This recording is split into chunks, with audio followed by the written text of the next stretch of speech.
I played a 10-minute rapid game today. My opponent opened with e4, and we went into a Ruy Lopez. And I like the closed variation of the Ruy Lopez, which begins like this. And all very standard main line right here. Now black has a choice to make on his 7th move. Very typical move here is d6 to protect the e5 pawn to release this knight to attack the bishop. Also to get this bishop out on that diagonal.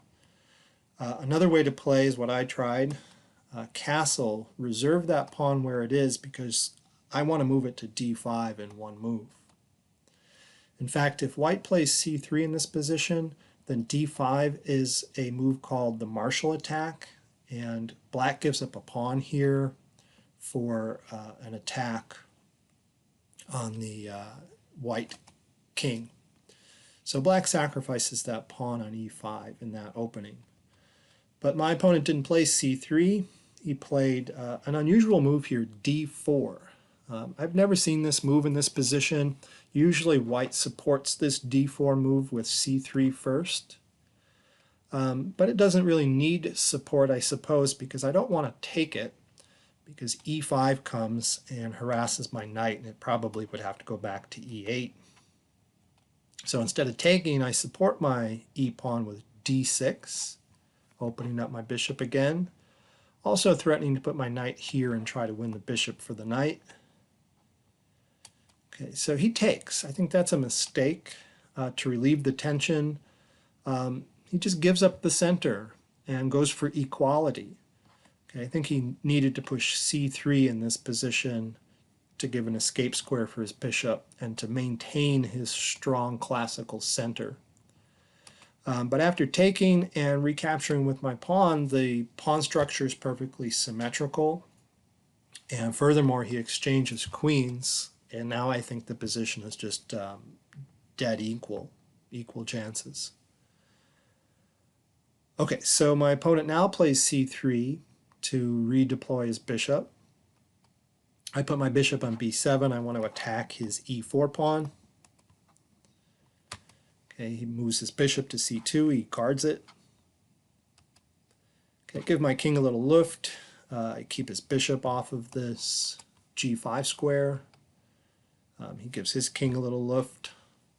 Bishop c5. I put my bishop on a more aggressive diagonal here, since I didn't need it anymore on this diagonal.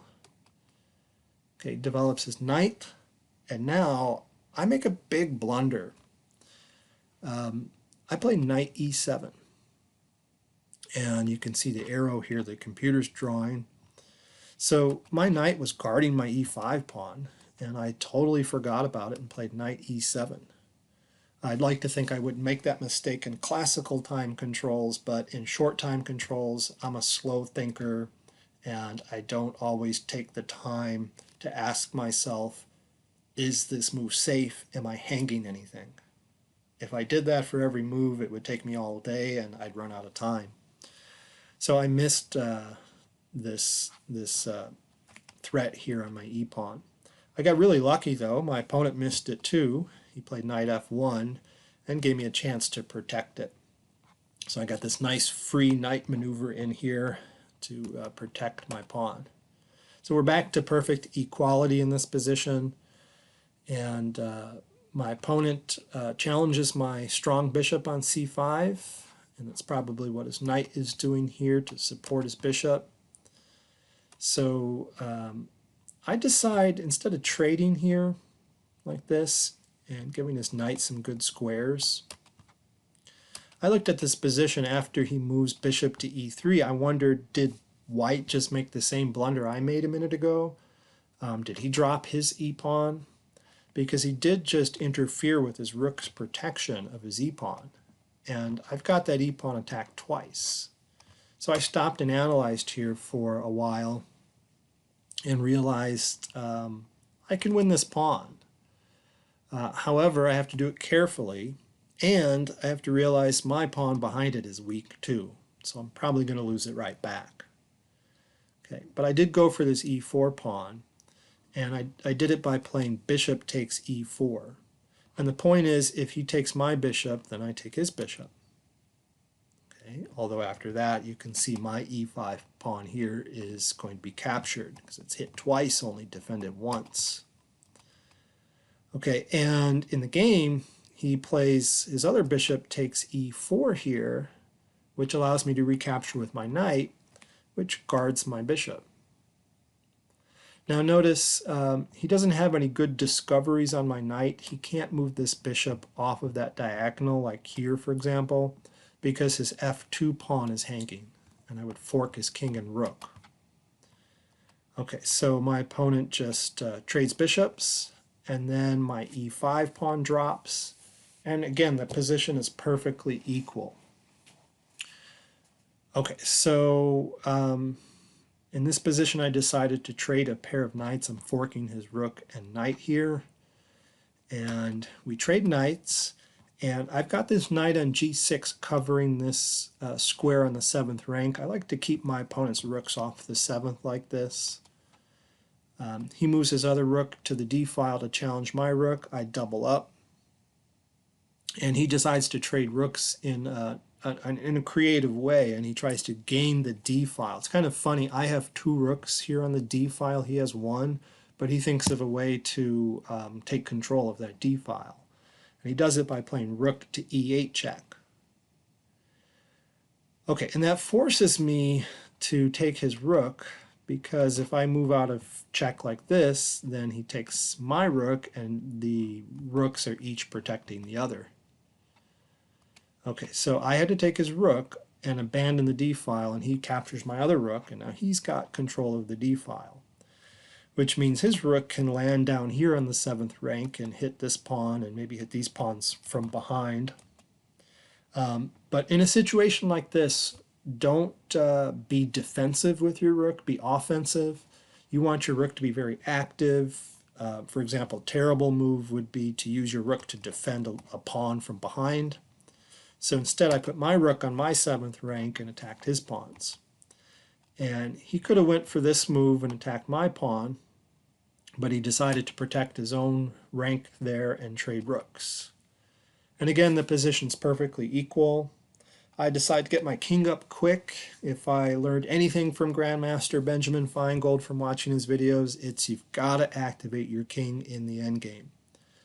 So you got to bring your king toward the center of the board, which we both do. We do it pretty quickly here.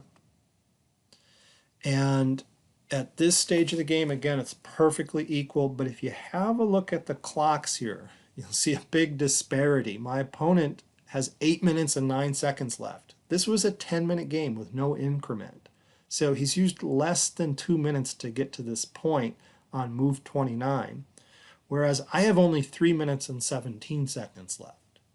So my opponent has been attacking me not only on the board, but on the clock as well. And he's doing an excellent job of it. So I'm getting nervous because of the clock times. So he pushes his pawn to b3. I push my pawn to f5. I'm trying to take away that square from his knight. So some of the things I think about in king, pawn, and knight endings are don't get forked. So keep your king maybe somewhere where it can't be immediately put in check from your opponent's knight, so you don't want to get forked. You want to use your pawns to control your opponent's king from getting in, and you want to take good squares away from his knight as well. Okay, so he pushes his pawn and threatens my knight. I move it here so I can redeploy it to this square. That would be a nice place for it on e4. And he heads for a nice square over here as well, if I should move my knight out of the way. Okay, so I leave my knight there for a second to guard that square. I push my pawn to c5, which takes this square away from his knight. And he moves over onto the edge of the board, but he does threaten this pawn, and the only way I can guard it is with my king. I can't guard it with that pawn. I drop a pawn. So I guard it with my king, and he moves his king toward the queen side. He's probably preparing to push his pawns over here and use his king to help. But I head toward that nice juicy square there on e4, where I was planning to go. And he moves his king right back, which is kind of strange to move his king back and forth, but neither one of us can make much progress in this very equalish position. Although I break the symmetry really quickly here with another blunder. Knight to e4. Terrible blunder. I'll excuse myself because of my time trouble. Minute and 41 seconds left to my opponent's 6 minutes and 46 seconds left. So how often are you behind 5 minutes on the clock in a 10-minute game? Okay, so the reason this is a blunder is because of my opponent's very strong move, which he found. Very surprising move. Knight takes f5. Excellent move. Hard to see because he's just leaving his knight where it can be taken. But the point is, if I take it, which I now realized I shouldn't do, if I take it, then he checks here on g4, drives my king away from the protection of my knight. And this is a losing king and pawn endgame, I'm sure. Most endgames are losing when you're down a pawn. Most pawn and king endgames are losing when you're down a pawn. Not all of them, but most of them. So if you're going to be down a pawn, you'd rather have some pieces on the board as well. So after he took my pawn on f5, I realized what was up, and I decided, okay, I'm not going to trade knights here. I'm going to keep the knights on the board. And he's decimating my kingside pawns, and so I'm going to go after his queenside pawns. So I take on c3, he takes on g7 with check, I attack his knight, he attacks another pawn, and you can see he's going to remain a pawn or two up here, but we have a race going on. I'm going to try to get a passed pawn on the queen side, he's going to try to get one on the king side, he already has one. But he's going to push his pawns while I push my pawns. And so whoever queens first is typically going to win. So it might not matter if you're down a pawn.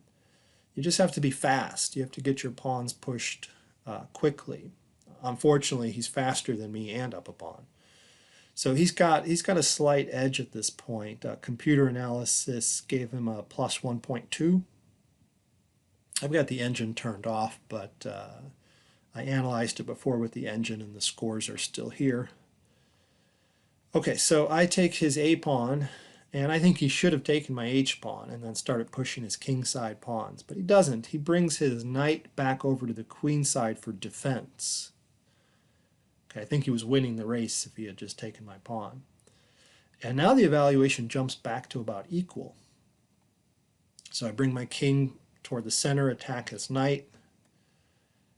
He attacks another pawn here, threatens two pawns because that would also be a check, and he'd get that A pawn as well.